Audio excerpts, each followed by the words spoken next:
Olá, olá, bom dia. Sejam todos bem-vindos a mais um webinar da Ipsos da série Recalculando. Lembrando, esta é uma série que a gente traz algum tema da atualidade importante para o momento que a gente está vivendo e pede para alguns especialistas, expertos internacionais da Ipsos comentar. Hoje a gente vai ter um tema bastante importante, bastante intrigante e acho que muito atual, muito contemporâneo, que é o fim das marcas covardes. E aí a gente vai ter alguns convidados bastante especiais. O Seth Crown, que é o Managing Partner da Strategy 3 da Ipsos dos Estados Unidos. Lembrando que essa é a unidade de consultoria estratégica da Ipsos e fica em Nova York. Também vai estar com a gente hoje o Adolfo Gafolio, que é o CEO da Ipsos na América Central e autor de um paper sobre esse tema, o fim das marcas covardes, muito interessante, que está à disposição nas nossas redes sociais. Fiquem à vontade para acessar quando quiser. E eu, Marcos Cagliari, eu sou o CEO da Ipsos no Brasil, que vou iniciar dando um panorama do que está acontecendo no mundo hoje, com base nas pesquisas que a gente tem feito. A Ipsos tem feito desde o início de março uma pesquisa semanal sobre o monitoramento do impacto da Covid no Brasil e em outros 15 países, portanto 16 países analisados, e são esses dados que eu vou mostrar para vocês hoje para introduzir o tema do fim das marcas covardes. Depois a gente vai passar para o papel das marcas, né, falando de objetivo e propósito das marcas, quem vai falar com a gente aí é o Seth, e depois esse paper que eu me referi, o fim das marcas covardes, pelo Adolfo. E como sempre a gente abre para perguntas e respostas. Mais uma vez peço que vocês, na plataforma à direita, tem lá um campo de perguntas, façam suas perguntas na medida em que elas forem aparecendo. A gente tem recebido muitas perguntas, está aumentando o tempo para essa conversa, que a gente percebeu que esse talvez seja um momento de maior interação, de maior interesse, que a gente consegue tornar mais práticos os pontos. Então, façam suas perguntas na medida em que elas forem aparecendo, não deixem no final, que não é raro a gente ter perguntas demais e a gente não consegue responder. Ok? Entrando agora rapidinho no panorama sobre o mundo de hoje. A gente está vivendo um momento de reabertura nas economias, em momentos não sempre muito claras, né, com muitas vezes protocolos confusos, alguns idas e vindas em termos de abertura, que tornam a insegurança para as pessoas, para a população um pouco maior. E isso, claro que é um desafio enorme para as marcas se posicionarem. A gente já via vem um cenário complicado, mas a gente acha que esse momento que a gente está é particularmente complicado para as marcas. As pessoas, elas certamente estão buscando autenticidade, estão buscando muito mais clareza, não estão encontrando, em frente a um futuro que gera muita ansiedade e muita insegurança. E, ao mesmo tempo, a gente sabe que as marcas deviam ter opinião para ocupar espaço, para ajudar na opinião pública, então a gente sabe que essa é uma equação muito difícil de equilibrar. A gente, na semana passada, no webinar que a gente falou de valores e tendências que vão moldar o futuro, a gente comentou de alguns valores que foram amplificados, intensificados durante a pandemia. A gente não percebeu grandes mudanças nos valores, mas percebeu intensificação e catalisação de muitos deles. E aqui eu trouxe, esse é o nosso frame de valores e tendências, são 36 valores que se traduzem em 12 tendências, e a gente aqui descreve algumas que estão particularmente importantes e particularmente afetando a atuação das pessoas. Por exemplo, escolha sobre cuidados com a saúde. A gente não tem dúvida que o cuidado sanitário é uma atenção que veio para ficar. O antagonismo climático, quer dizer, o fato de todas as atenções voltadas para o sistema de saúde e para uma crise sanitária não eliminou a importância do clima. Inclusive, a gente fez uma pesquisa durante a pandemia que corrobora que as pessoas ainda acham que os governos têm que dar muita atenção para o clima, e ao mesmo tempo em países como o Brasil, por exemplo, a gente tem um movimento que acha que isso deveria ganhar menos importância. E a questão tecnológica, a ubiquidade digital, como a gente tem chamado, que traz diversas tensões, principalmente tensões entre as pessoas que têm acesso adequado e as que não têm acesso. Esses três grandes tendências que a gente identifica no nosso frame, elas geram nas pessoas uma busca por simplicidade e sentido, que é outra das tendências que a gente identificou, no sentido de descomplicação, né, na direção de uma vida mais calma, mais tranquila. E, sem dúvida nenhuma, todas essas tensões que a gente está vivendo exacerbam outra tendência clara que a gente tem percebido, que é o medo do futuro. Então, aqui a gente vê diversas tensões. E se a gente analisa especificamente essa tendência, o medo do futuro, olhando a distribuição em 33 países que a gente estudou, a intensidade desse valor é incomparavelmente maior nos países da América Latina. Vocês estão vendo aqui marcados que este valor ele adquire uma intensidade, uma importância muito maior. É uma região mais propensa à incerteza e com este momento a gente não tem dúvida nenhuma, e esse estudo foi feito antes da pandemia, este medo do futuro até ganhou cores muito mais fortes. A gente está vendo o Brasil ali entre os primeiros, ou seja, cuja população mais apresenta medo, expectativa e ansiedade com relação ao futuro. Com a pandemia, esse estudo já foi feito depois que a pandemia iniciou, houve uma mudança no perfil desse medo do futuro. O medo do futuro não é mais aquele futuro de médio e longo prazo, do que vai acontecer com o mundo, mas é muito mais de curto prazo, o que está acontecendo comigo neste momento. Eu estou muito preocupado, quando vocês podem ver naquela terceira coluna, estou muito mais preocupado em como serão as coisas amanhã e na próxima semana do que as coisas daqui a um ano. Quer dizer, acrescentou-se um elemento de tensão nessa preocupação com o futuro, que é a urgência, que é a necessidade de lidar com essa imprevisibilidade e esse risco que a gente está vivendo. E vocês podem notar que o Brasil é quem mais apresenta a proporção para a preocupação com o curto prazo em detrimento ao longo prazo. Então, é um elemento a mais de tensão, vamos dizer assim. E a gente não tem dúvida que esta preocupação escancarada, como a gente citou, ela vai provocar diversas mudanças na nossa vida. E aqui, mais uma vez, o Brasil é entre os países que mais reconhece que vai haver mudanças, que irão haver mudanças na rotina das pessoas. Né? O Brasil está entre os 4 países que mais diz que o mundo vai mudar muito ou completamente, né, a partir de agora.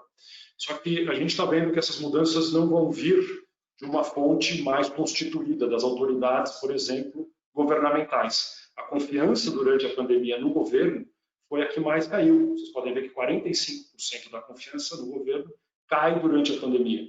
E sobe a confiança em outros tipos de indústria, em outros tipos de setores. Então, aqui a gente percebe que, para a população, o governo não é o principal agente, o principal protagonista. Há um ganho em outros setores também.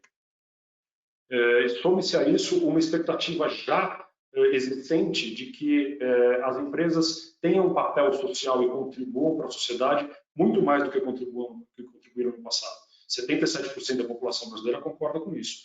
E 78% da população também concorda que acham que as empresas de hoje têm que investir mais nas causas do que investiam no passado. Os números são maciços, são enormes, são inquestionáveis, que há uma expectativa da população para que isso aconteça.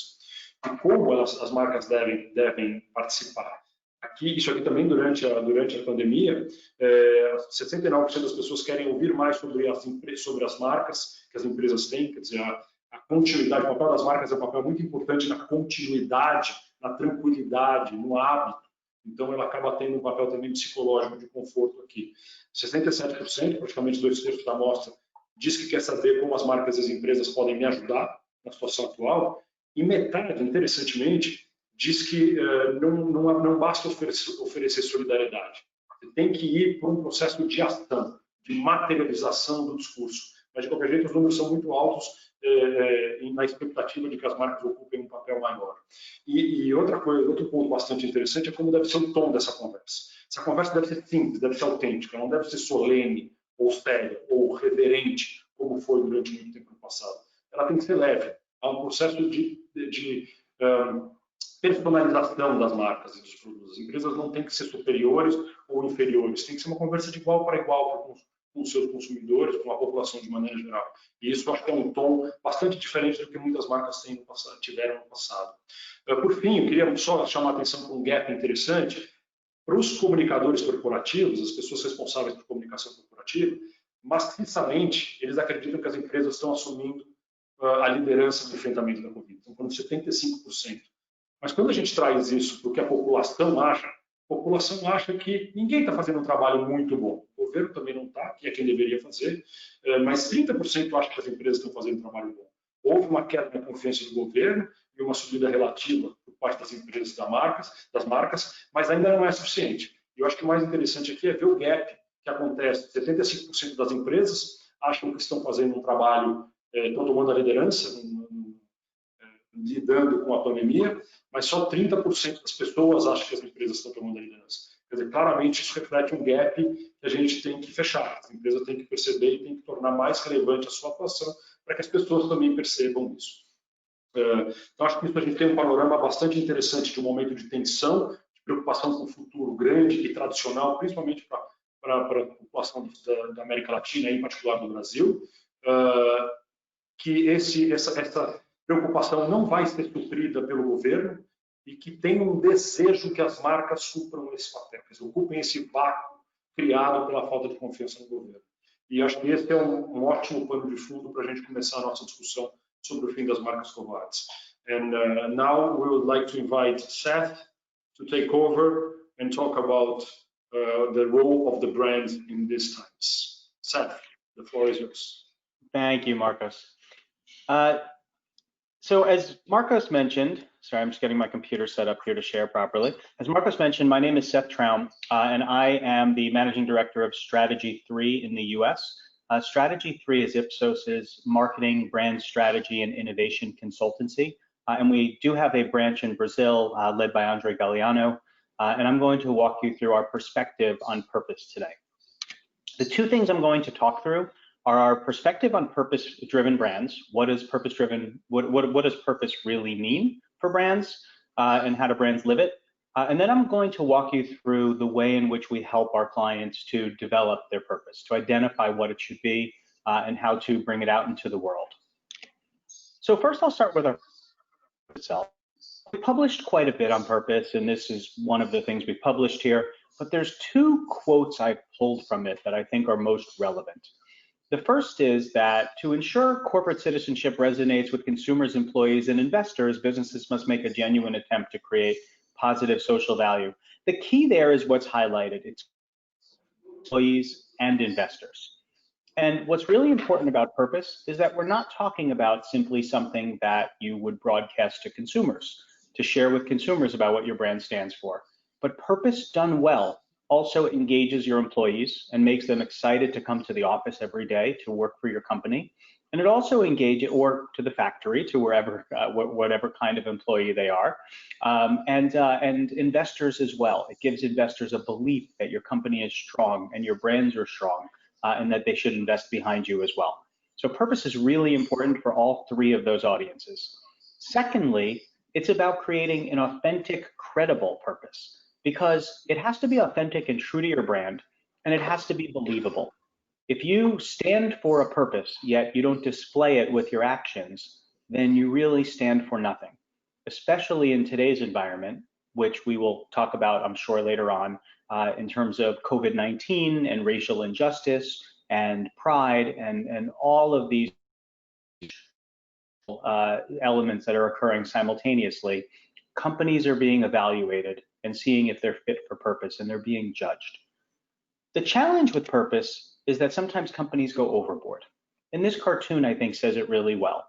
The clerk is saying, which flavor would you like? This one is saving the environment, taking a stand on social justice, and that one is promoting togetherness. And the person says, I just want the spicy jalapeno chips. Right? People aren't buying the brand solely for its stated purpose. And they're not buying a brand for a lofty purpose that the brand can't achieve. The purpose needs to tie in with the brand, but it can't be the only thing that people know, because people are fatigued by this. So many companies and so many brands are searching for a purpose that they can just apply to their brand immediately. Whereas a real brand purpose is something that is lived, and it's something that the brand stands behind through every action that it takes. And remember, I talked about believability and I talked about authenticity, and that's really critical here. And that's what these spicy jalapeno chips are not achieving.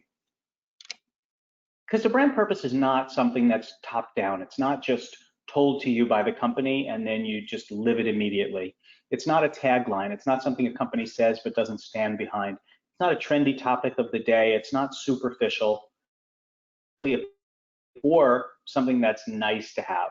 A brand purpose is really something that's a need to have, but it goes way beyond a point of view. So I'll show you what it is. The brand purpose is a reason that your brand exists and what you contribute to the world. If your brand didn't do this, that's really purpose well done. The challenge for creating purposes is to create something that's authentic with internal and external meaning, believability and relevance.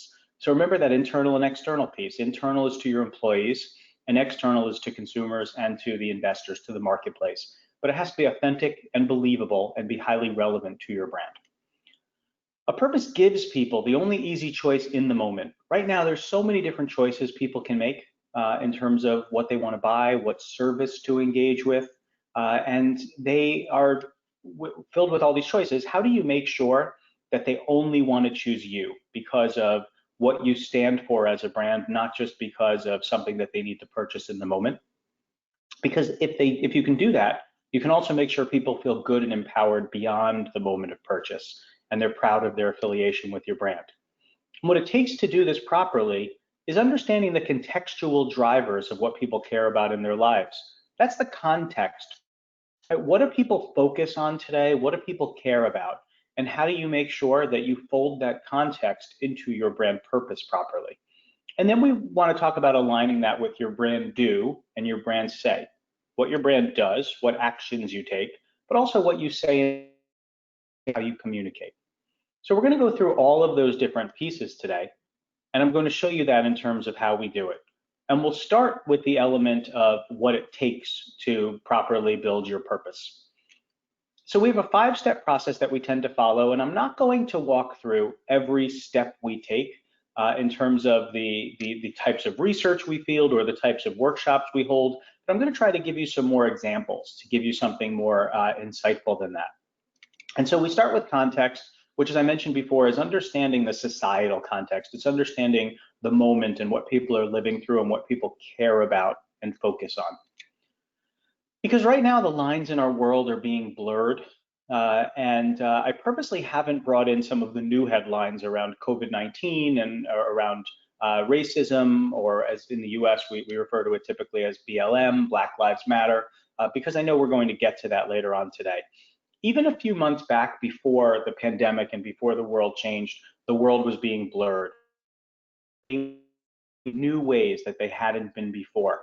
They were really being looked at in order to understand what role they played, what purpose they served. And people were taking note and were starting to vote with their wallets. They were starting to make decisions on what brands they wanted to work with and be affiliated with from, based on what those brands were doing. Because there's really 2 sides to different people. There's the citizen side and the consumer side. And the consumer side is someone who needs to make a purchase, wants to buy a good or a service, some kind of an offering. But then the citizen is that side of people that really focuses on the greater good and thinks about what's happening in society and what role they want to play as a citizen of a country. And product service measures and brand purpose measures are equally important here, because the product service measure is what drives consumers, but the brand purpose measure is what's driving that citizen. And so as citizens and consumers come together and as people act as one, driven by both of these sides, it becomes really important to activate against your brand purpose. Right now, only 1 in 4 people globally think that people can be trusted. And 3 in 4 people globally say that their country is divided. And this data is a few months old, so I would imagine that that number's gotten even worse. But there's opportunities for enlightened organizations, because right now people are saying that they agree, 63% of people agree with the following. This is a global survey. I tend to buy brands that reflect my personal values. Knowing how important it is to people that they align with themselves and what they believe in, brands that are able to do so can be more successful. And then when we've asked people what some of the biggest issues are that they believe are facing society, we see that things like corruption, poverty and inequality, unemployment are rising to the top. And this data is also a few months old. And so as you would imagine, unemployment, crime and violence, you can pick a few from here, healthcare, have grown even more important since then. The second thing we do once we understand that context and we understand the world people are living in and what they care about and focus on is to do a scan. And a scan is when we look at your brand and your products and we look to see what they already contribute to the world. Perhaps your brand already has a purpose and you haven't stated it outwardly to the world, but that purpose could be something very important to people.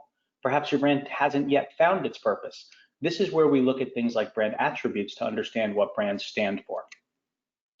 And so the framework that we tend to use starts with me and what I'm interacting with. And this is where most brands tend to fall short. Many companies focus on solving the short-term problem, the me problem. What am I trying to solve for today? What am I trying to purchase today? What am I interested in today? And that's great. That can lead brands to focusing highly on a product or a service that meets my needs only in the moment. That doesn't go beyond.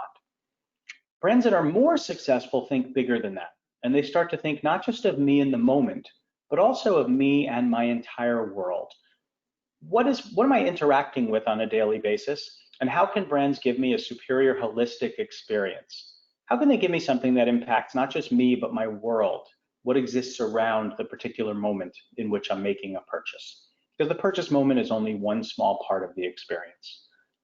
But then the companies that are really successful are the ones that think even further than my world and start to go towards the world. But it's not just thinking about the world, it's actually taking action for the world. Because the brands that succeed today and tomorrow are those that solve real problems. And they do it in a way that's authentic to their brand. They understand the context that people care about and people focus on. They understand what their brand stands for, and they can develop a perspective, and they can actually take actions that show what they're doing for the world. So is this perspective we have of me, my world, and the world. Because brand purpose done well needs to be relevant to and impact each one of these circles, not just me at the point of purchase, not just my world around me, my family, my household, my community, my workplace, but also the world I really care about and focus on in the world. And I'll show you an example using Starbucks. And Starbucks, if you think about me in the moment, they've done a really good job of that in terms of developing things like their app, where I can pre-order my coffee or my food before I go into the store, and I can just pick it up. And that's become even more important now in the COVID world, where stores are closed, and you can't even enter some of these stores where you really need to rely on the app to pre-order. But let's look at this in a pre-pandemic world and think about this in terms of the before. And so Starbucks created this great app where you could order ahead of time, and that gives you your quality drink as soon as you walk in. You don't have to wait, because waiting is annoying. Nobody likes to wait for anything. However, what Starbucks has done beyond that moment is they've understood the role they play in your world, because they know you're a busy person, and you have to get in and out quickly for a purpose, not just because you want to, but because you need to. Say you've got to get to work in time for a big meeting. And that though, Starbucks doesn't just live for you now and for your world around you, but also focuses on the world at whole. And it thinks about what it does, what it sells, what it offers. And so thinking about Starbucks, what actions have you seen them take recently? One of them is to eliminate plastics like straws and move to paper so that they can save the environment. Think about all the millions and billions of Starbucks straws used around the world on a yearly basis. They also pay farmers quite well for use of organic beans, and so they're also stimulating local economies where they're helping the farmers to be able to sell their products. And so Starbucks is thinking way beyond the moment. Now, if you see their advertising and their communications, they're not purely focusing on the world. They also focus on me and my world because that's important, but they do have the whole package, the whole perspective. Now let's focus on create. And instead of creating where I talk you through what a workshop looks like and how we help companies use context and scanning to create strong purposes, I'm going to show you some purposes well done and some purposes not so well done to really help bring to life how it can work for or against a brand. And so if we start with some purpose done well, we can look at a brand like Airbnb. Create a world where anyone can belong. Very short and concise, but really powerful words within this purpose statement, because they talk about belonging, they talk about the world, and so it makes it clear that Airbnb can bring you the world, but you can belong anywhere. Because travelers today are looking to live like a local. They're looking for that feeling so they can immerse themselves in the local culture and immediately feel like they're experiencing it. And Airbnb brings that with its purpose. Nike. Unite the world through sport to create a healthy planet, active communities, and an equal playing field for all. There's a lot within there, and it really aligns with Nike's overall ambition to make athletics accessible to anyone, to attainable to any person out there. But more than that, it's about uniting the world through sport to create a healthy planet. Right? We are an unhealthy people. How does Nike help you get active and be healthy, even if you're not a superstar athlete? And an equal playing field for all. So they talk about equality. And finally, Lego. And Legos is quite long.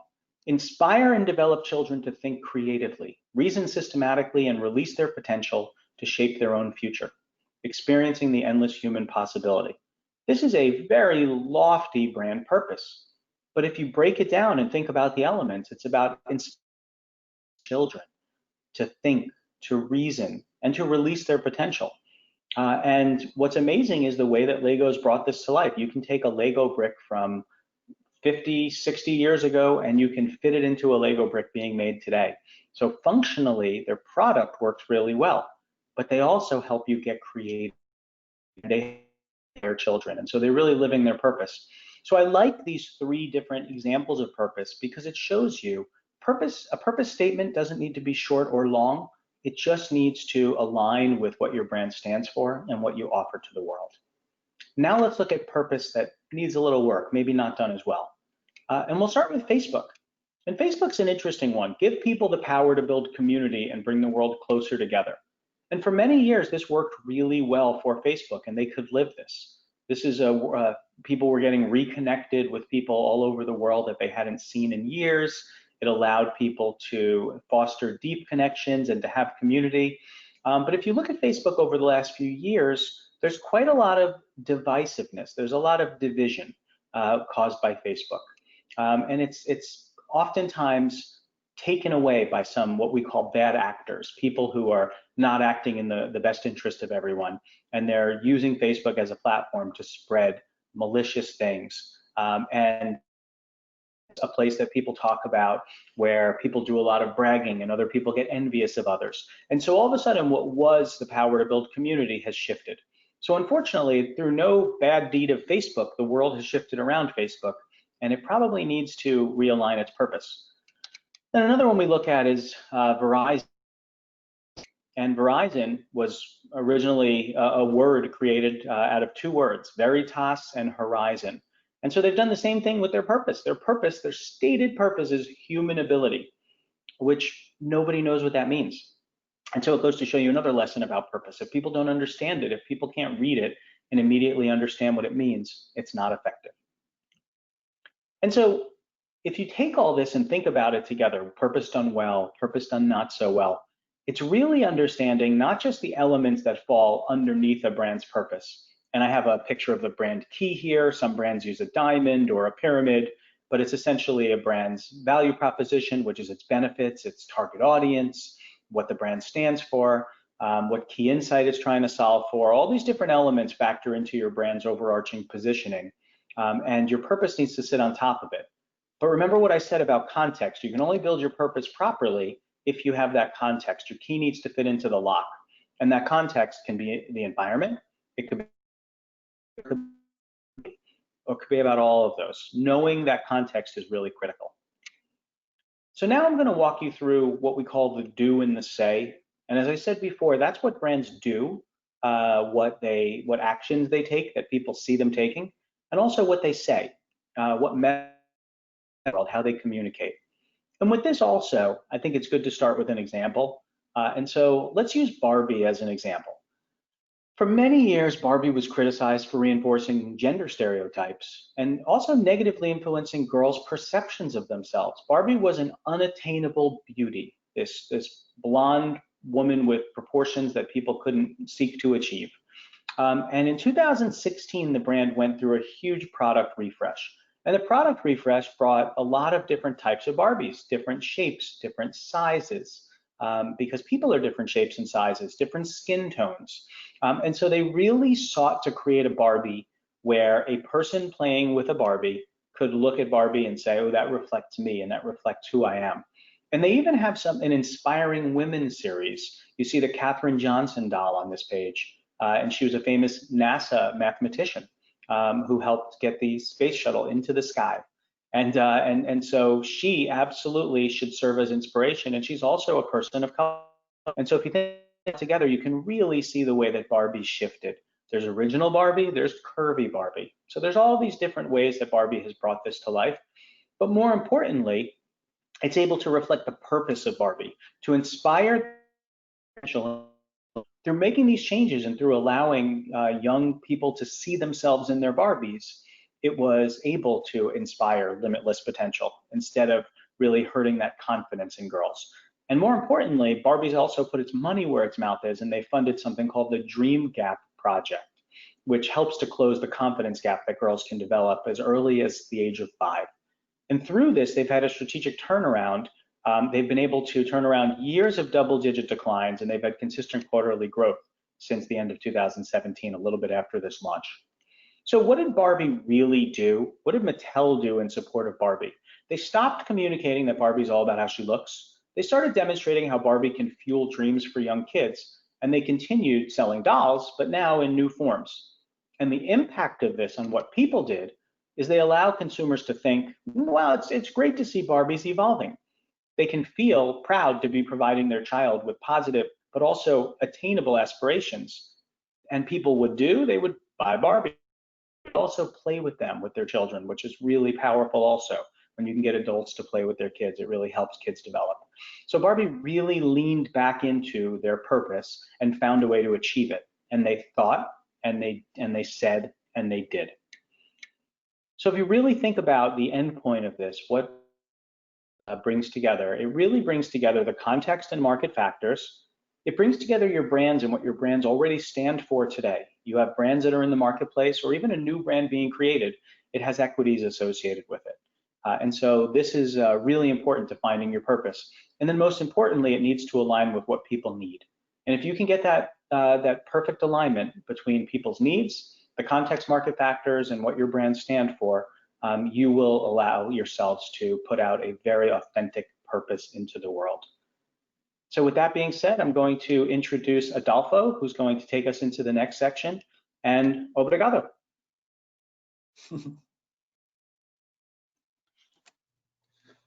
All right. Thank you, Seth. It's a pleasure to be here. Oi, tudo bem? Me chamo Adolfo Gafoglio e hoje vou falar para vocês sobre o fim das marcas covardes. O papel das marcas está mudando, o relación marca-consumidor está mudando. A adaptación exigirá valentía das marcas, mas principalmente de você. And that's everything I'm gonna be able to say in Portuguese for your convenience. So let me grab what Seth just presented and build above that. In addition to the already complex tasks, we have to deliver product, service that meets expectation, generate a memorable experience, and do so with a credible and authentic purpose. The COVID crisis has accelerated a number of underlying trends in society, changing the relative importance of our values. That, together with the empty space left by government, shown by Marcos on his slides, result in consumers asking brands to take position and demonstrate actions, pushing brands into a less natural role. And suddenly, it's not just us, the researchers or the brands, analyzing the consumers, but the consumers are analyzing the brands to see if they represent their values and to confirm if they demonstrate that in their actions. So they are asking us to speak out, to step up in moments of truth. No. Let me quickly remind you how brands took a step forward in the last 6 months. In COVID first, showing empathy and giving comfort, staying close, and then reinforcing routines, proving that brands can be humanized. Then, with the murder of George Floyd, an immense number of brands left their usual zone and spoke out. We can discuss whatever it was done with conviction or fear, but they did it. We can also discuss if they had the authority to talk about that or not, but they also did it. And most of those questions were resolved by consumers, because for those who decide to not to speak, they say speak out. And for those who speak out, they demand actions to show that they were not only talking, but also doing.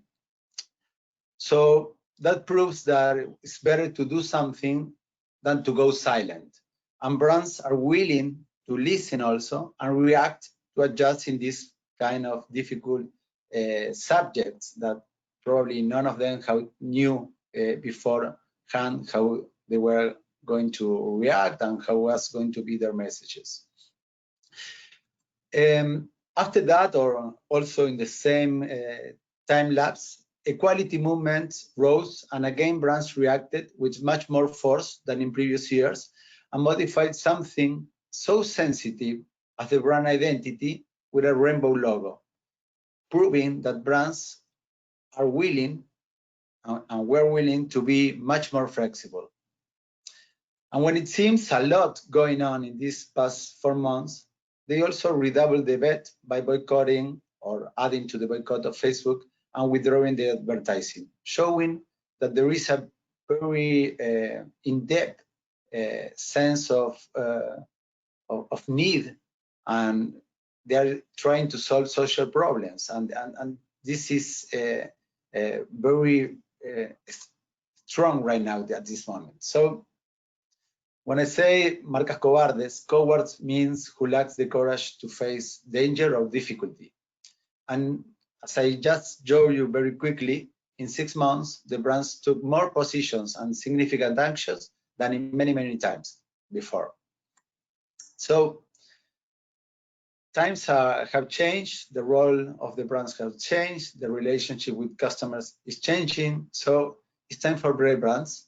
And this brings, of course, opportunities, but new challenges, risk, and for most of you, and for myself as well, a lot of fears.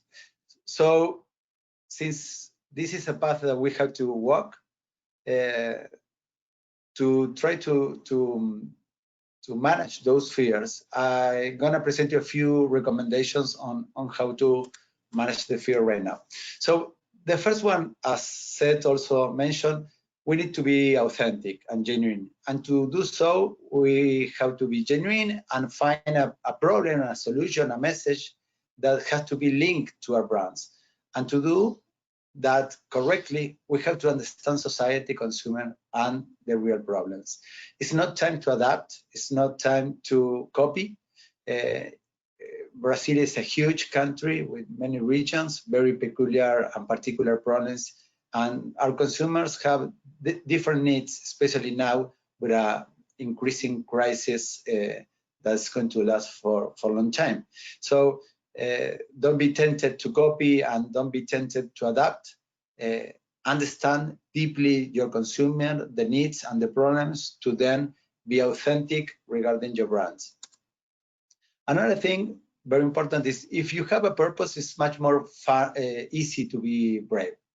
Because take for example, this case of Natura, the brand that you well known, that they work on the territory of purpose of security for women outside on this aesthetics, but also inside in the spiritual and meditation approach.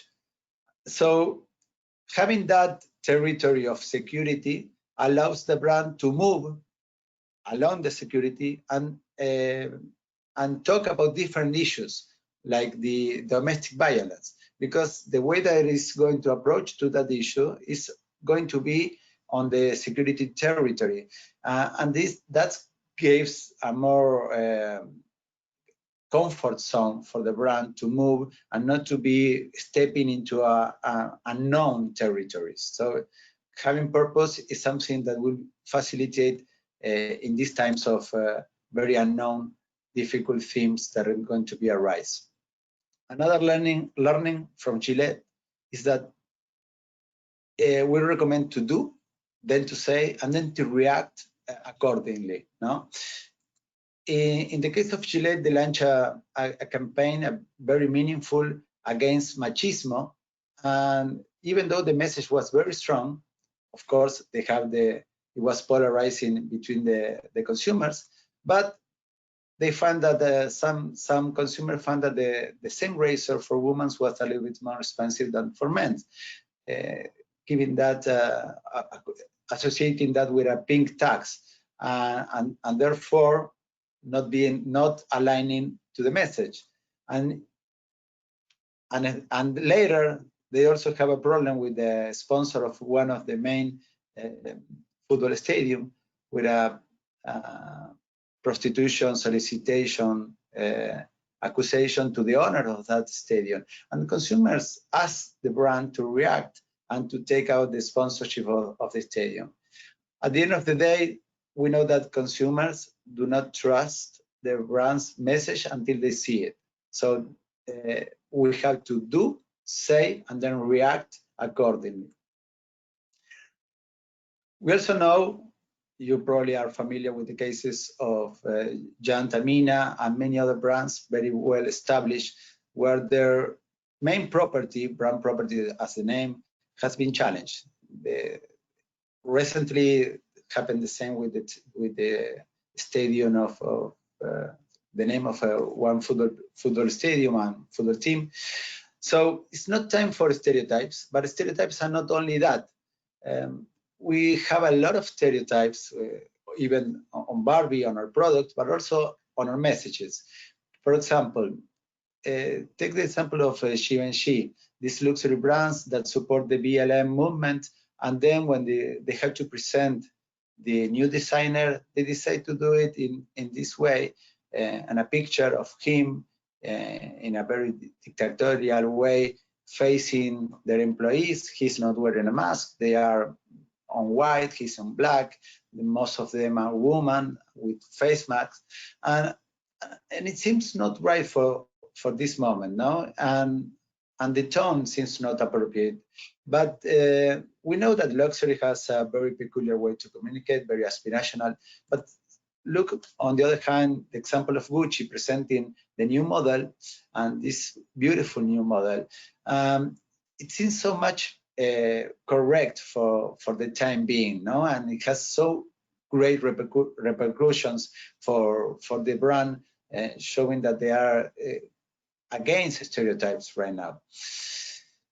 So it's a very difficult time for stereotypes. Another key point is it's not time for huge super productions.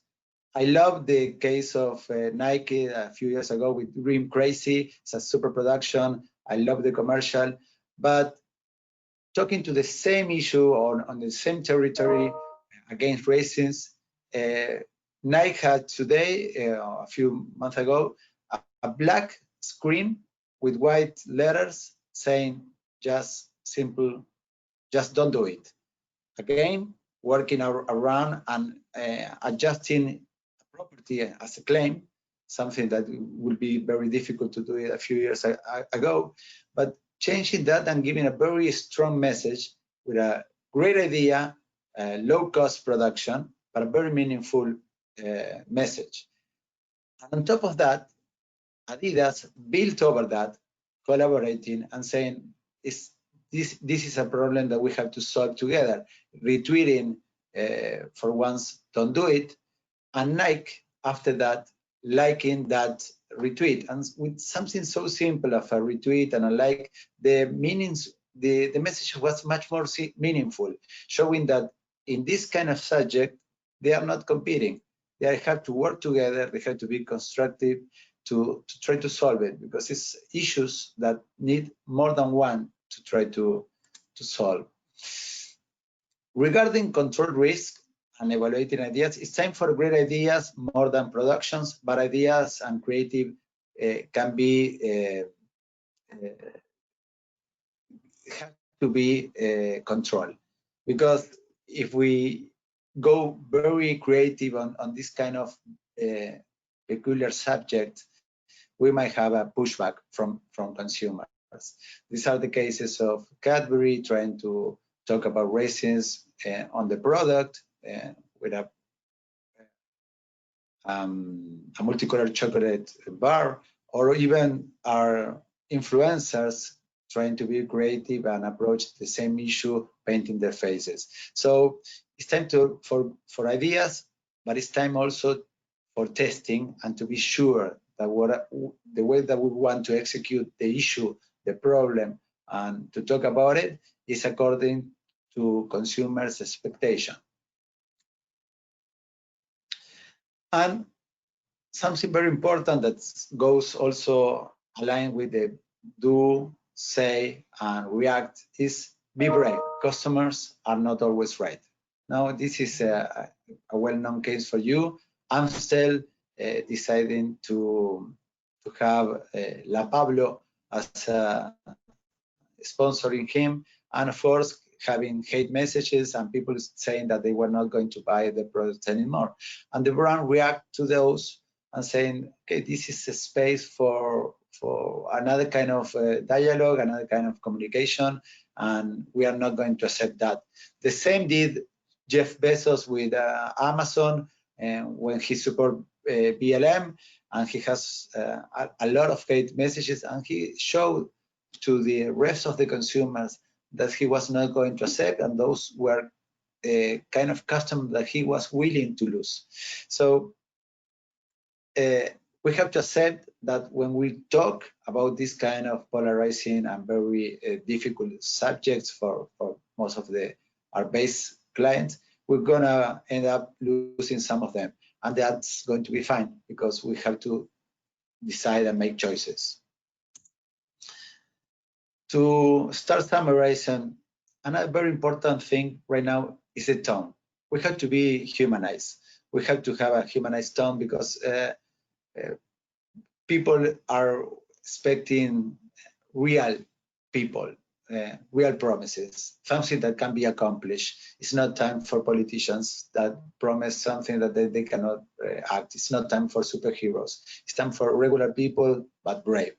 It's time to be positive. There are too much negative news in the media, and it's time to be constructive and collaborative.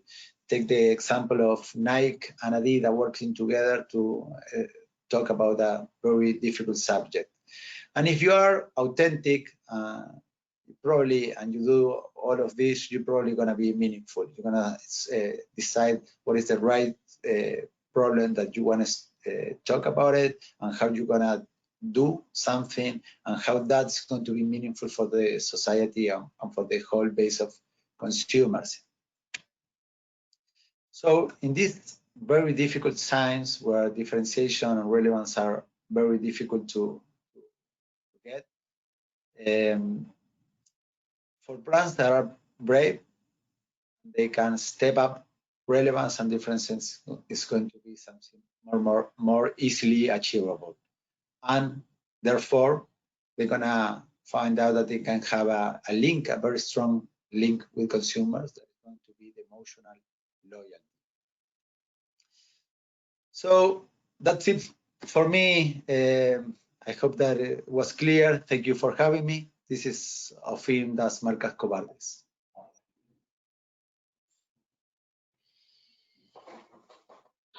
Bueno, gracias, Adolfo. Thank you, Seth. Obrigado, Marcos. Muito bom, super inspiração. Eu sou o Diego Pagura, Chief Client Officer da Ipsos no Brasil, para quem não me conhece. A gente, nesse finalzinho, a gente tem mais alguns minutos ainda, de acordo com o invite que vocês receberam. Vai ser uma espécie de live, um bate-papo aqui. Eu gostaria que vocês usassem o question, seja do aplicativo ou na web, onde vocês estejam assistindo o webinar, para mandar suas perguntas. Então, eu tenho aqui um quadrinho onde as perguntas vão aparecendo, aí eu vou pegando as perguntas e eu vou chegando aqui para os convidados aqui de hoje. Quem quiser pegar mais difícil, mais fácil, aí eles optam, mas vocês podem mandar ambas, as perguntas fáceis e as difíceis. Então, por favor, comecem a colocar já as perguntas, a gente está recebendo algumas. Eu gostaria de começar, muitas vezes gosto de fazer algumas das perguntas que eu normalmente escuto e a gente vê frente aos clientes, né? Esse momento da pandemia e tudo mais, onde a gente tem visto, às vezes, condutas extremas, né? Condutas ou de ir cenário muito arriscado, às vezes, de comunicação, de expressão, até pode ser apoiada no propósito ou não, ou de ficar no vácuo, de não fazer nada, né? Muitas vezes é para evitar o risco, porque realmente a gente está numa situação de tensão social junto com a econômica e de saúde, que são temas muito delicados, muito grande, né? E a gente, muitas vezes, isso é por medo à reação, muitas vezes até dos haters, como o Adolfo ele estava mostrando na última parte, né? Como que a gente enxerga isso em relação às marcas? O que as marcas têm que fazer? O que eles podem esperar quando uma base assim, de haters aparecer? Até pessoas que talvez um tempinho atrás estavam comigo, de repente por uma ação não estão. O que eu tenho que esperar e o que eu posso fazer? Qual que é a nossa opinião em relação a isso? Bom, como você fez em português, eu estou subindo a pergunta para mim. Eu vou pegar primeiro, depois você passa para eles. Tá bom. Eu vou olhar do ponto de vista das empresas. Eu acho que você tem coberto de razão em falar que quando as empresas e as marcas hesitam, a grande maioria dos casos é por medo, é por receio. Vou alienar a parte do meu consumidor ou vou ter que lidar com problemas depois de haters. Mas o nosso posicionamento hoje ele é muito claro no sentido de que você não tem mais como não correr risco. Hoje não dá para você não se posicionar e achar que isso não está correndo risco. Então, o risco vai existir. Agora, aí vem o pulo do gato. É importante que haja um alinhamento dentro da empresa, dentro da organização, que espere que isso vai acontecer. Não esperem acontecer para voltar para a mesa redonda e pensar, olha, e agora o que a gente vai fazer? Então, primeira coisa que eu poderia recomendar é assim, pesquisar muito, assim, eu vou pisar no pé de quem dessa vez? Se eu me posicionar dessa maneira, se eu adotar determinada posição, qual é o grupo que eu vou alienar e que vai me atacar? Mas saiba isso de antemão, porque aí não é surpresa. E quando não é surpresa, a resposta é mais equilibrada e muito mais mensurada, quer dizer, mais avaliada. Então, eu diria que é fundamental adotar, antes de qualquer posicionamento que imagine-se que seja convicto, saiba que vai acontecer, vai ter haters, vai ter reação, né, principalmente a rede social, e já a empresa já tem que saber como ela vai reagir. E não pode ser uma surpresa e as pessoas começam a ficar preocupadas depois do fato acontecer. Essa seria a minha primeira posição. Eu acho que você devia passar a pergunta para o Adolfo. Bom ponto. Ado, would you like to complement on that, especially because you said something very tricky in terms of the base consumers, right? So how good or bad is that when you make a stand? All right. Of course, you have to choose. The new kind of segmentation now is making a message or a statement. No? From the moment that you make a statement, a strong statement regarding purpose or difficult subject, you're gonna lose some part of your client, but you're gonna probably get a much better relationship with other ones. No, the thing that you have to do to control that is and to choose the message is to understand how polarizing is the subject that you're gonna try to talk about it. No, and how important is for your brand or how authentic is that for your brand, because probably if it is authentic, mainly of your consumers are going to be aligned with the brand, no, and your message. Sim, não, bom ponto. Então a gente tem aqui, não é questão de não assumir o risco, senão de mensurar o risco, ou seja, a gente conseguir mensurar qual é o tamanho do risco com quem yes. Eu estou falando mais ou menos. Tem uma pergunta aqui interessante. I think this one fits very good for Seth. So I'm gonna do this first in English, then I'm gonna put this in. I'm gonna read the question in Portuguese, and I'm gonna translate that for you. Okay. Tem marcas que há muito tempo estão sem se comunicar, né? Então, como é que fica, né? Não podem parecer oportunistas neste momento e fazer agora uma movimentação de propósito. Qual que é o nosso ponto de vista? So, Seth, what people is wondering here is there are many brands that have gone dark during the pandemic, have decided to not do anything. Mm-hmm. Probably do have a purpose because all companies do have, but how good is now, you know, that you have gone dark to make a stand in terms of your purpose and, you know, avoiding the risk of being seen as opportunistic right now. So how should brands and companies do that if they have gone dark during this period of time? You know, it really depends on a few factors. It depends on why they went dark. Did they go dark because they were scared of saying something that would get them in trouble? Did they go in dark because their purpose didn't align with the views of the world and what people were focused on and fighting for?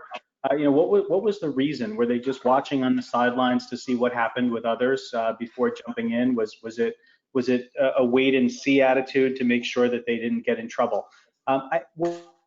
Two is you have to embrace that authentic component I talked about. If your brand has a purpose, it needs to be authentic and believable, not just to your brand, but also to the context, to the moment. And so if a brand wants to jump in now, I would say that it really depends on what that is trying to stand behind and share with the world. If the purpose is relevant to what's going on in the world, then yes, it is a good thing to share it. If the purpose is not relevant, it is not. But then you have to go a step deeper, because it's not simply enough for the purpose to be relevant. You have to look to see what you've done as a brand in support of that purpose. Have you done anything either privately or publicly that people will find out about and that will support you when you broadcast your purpose to the world? People right now are checking on companies more than they ever have in the past, and they're looking to see what are companies actually doing. So for example, there's been a lot of companies, some in the US and some global, that have made statements supporting racial equality. And what people have done is they've looked at those companies and they've looked to see who do they employ, and they've looked to see who's on their boards of directors. And when they're doing that and they're seeing that maybe the way that they're composed internally as an organization does what they say out into the world in terms of what they care about, the company's getting quite a lot of trouble. So you need to be authentic and believable. It needs to align with your brands, but really importantly, it needs to align with your actions because they will be reviewed. And as I said before, people are voting with their wallets. They're deciding to withhold purchases that they don't believe are well aligned with their between what they say and do and what their purpose is. Awesome, because you answered another question here that was how to what's the difference between being not being a coward or being opportunistic. So you kind of address both things as well here. Marcos, algo gostarían de complementar en relación a... Yeah, sure. See, also regarding the last question as well, in my opinion, it's better to talk now than later.